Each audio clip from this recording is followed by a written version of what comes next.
for me, like I had played with demons a lot when I was in the New Age, but I didn't think that they were demons. I thought that they were, interesting looking spirit guides. I remember seeing one and it had like the Joker sort of horns and tongue and colors, and I was on psychedelics this time when I saw them, and they were laughing and they were playing, and I was like laughing and playing with them. So I wasn't like loving them, but I was low key loving them. Like I was laughing with them, playing with them.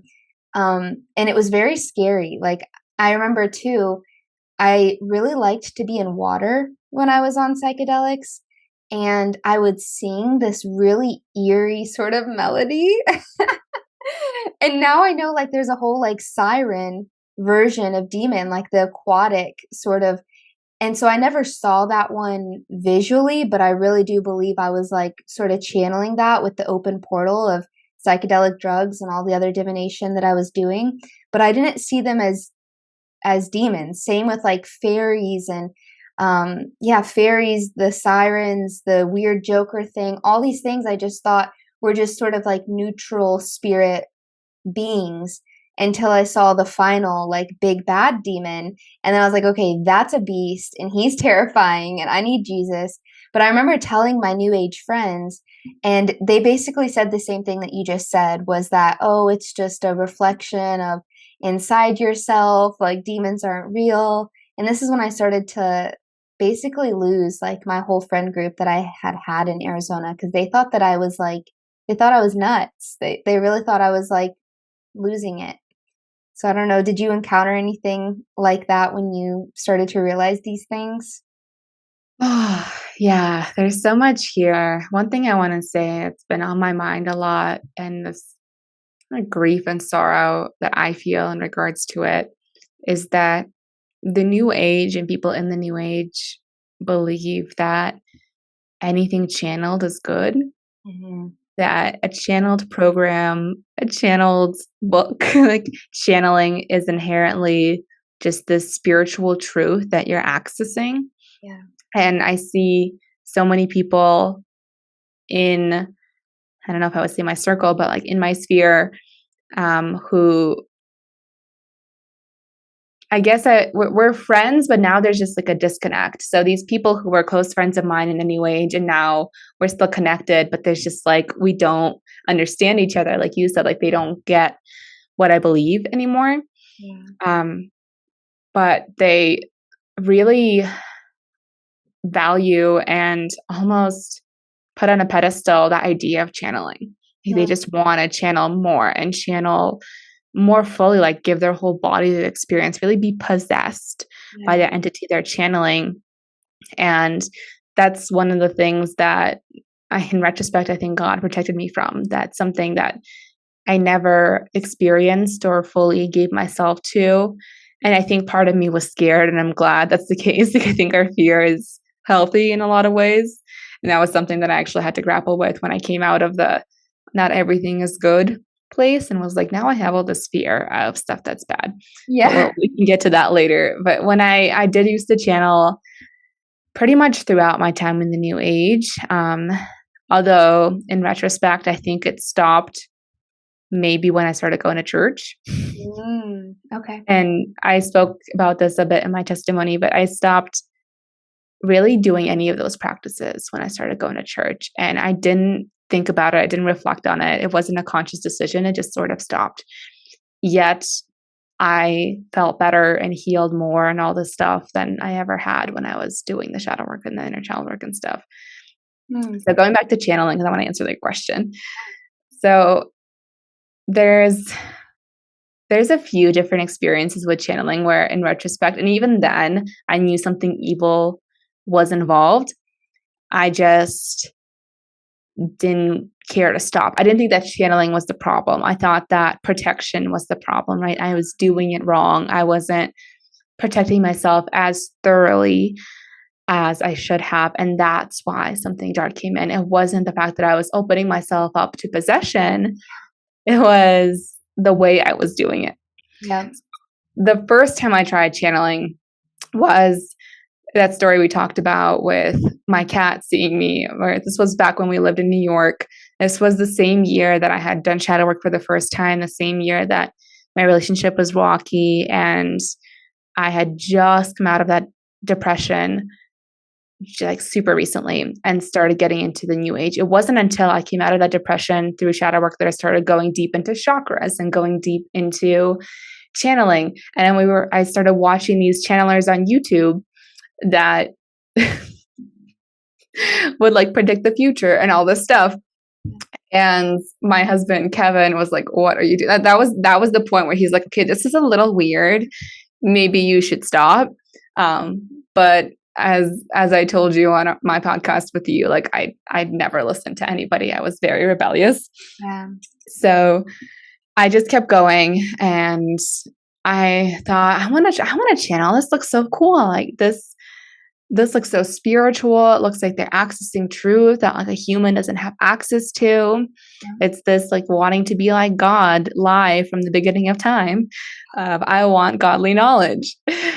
So I sat down on my floor and I tried to channel the specific entity that one of the famous channelers out there would channel. He has a name for this entity, and it's like an alien being. Okay. And I specifically tried to channel him, and I felt like I succeeded, like I was getting communication. He wasn't speaking through me or possessing me, but I was communicating in my mind, and he was able to manipulate my head. I asked him, I was like, take my body, because I wanted him to possess me. I wanted him to speak through me, like the channelers allegedly do. But it just wasn't happening. So he just manipulated my head and yes and no motions to answer my questions. So that was the extent of the channeling. I don't remember what I even asked. I think it had something to do with my future at the time. Yeah, divination. That's really what it is too. Like you just want to know like your life, your purpose, your future. Yeah. Yeah. It wasn't even like big spiritual truths about the universe or anything. It was like about me. But my cat, I have 2 cats and a dog now. I didn't have a dog at the time. I had 2 cats. And one of them is like the most confident cat you'll ever meet. Nothing phases her. We adopted her from New Jersey and we took her for like an hour and a half on the subway to go home. Okay. And she was fine. She was sleeping. Like she is just the chillest, most confident cat ever. She walks into the bedroom where I'm sitting on the floor, like crisscross, channeling this alien. Yeah. And she just like all her hair stands up on her back. Like she's that epitome. Like you'll see the cat in the cartoon like that. She is terrified. Like her face is just shocked. Like she is traumatized and she runs off. She like bolts in the other room. And I was laughing. I thought it was so funny. I knew it was in response to, like, I connected the dots. I knew immediately it was because I was channeling something, but I didn't think it was something bad. I thought it was just, it surprised her. It was something unfamiliar to her. Yeah. It wasn't necessarily something demonic. It just wasn't human. See, oh my gosh, like I have a similar experience I was telling you before we started recording with my dog. And I was channeling aliens too. I was super into aliens at that time. And I wanted to know my future. So of course I was asking questions about me. So I did psychedelics with that sort of intention of, you know, tell me what I'm supposed to be doing here, what my purpose is. I just moved into a new apartment. So I was like, how can I be happy here? How can my dog be happy here? Like these were sort of my questions. And I started to like feel this fear. And like I knew that the aliens were coming. Like when I closed my eyes, I was like seeing this weird spaceship approach me. I opened my eyes. That was my first encounter with God as well, which is just, that's why I was sort of like probing those questions, is because he was there with me right before I went into like a really bad possession and season of my life. But I rejected him because I didn't believe Jesus was God at that point. So when he's standing in my room, I was like, whatever, I need to know about the aliens and the Great Mother. But yet this thing that was coming like came with this like terrible spirit of fear. And then it was like upon me and I just felt anxiety and I started freaking out even more of like, oh my gosh, my dog isn't happy. Like I'm not happy. And it was just this whole thing. And so I went out to the living room and I looked at my dog and he like was trembling.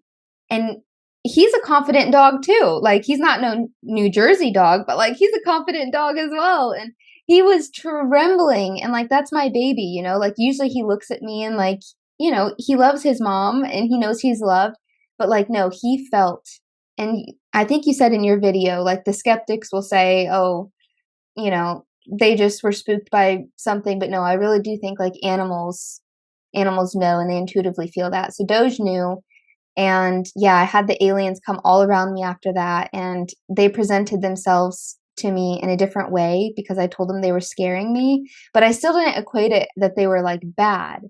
I was like, "Okay, this is just intimidating because my little human consciousness can't, you know, grasp that aliens are here right now, so present yourself to me, like, in a way that's not so scary," and they presented themselves in, like, a womanly human form who was, like, very sexy, and she was telling me my purpose was to be sort of, like, in that sex work world and that I was gonna make a lot of money and I was gonna have a lot of subscribers for doing this sort of thing.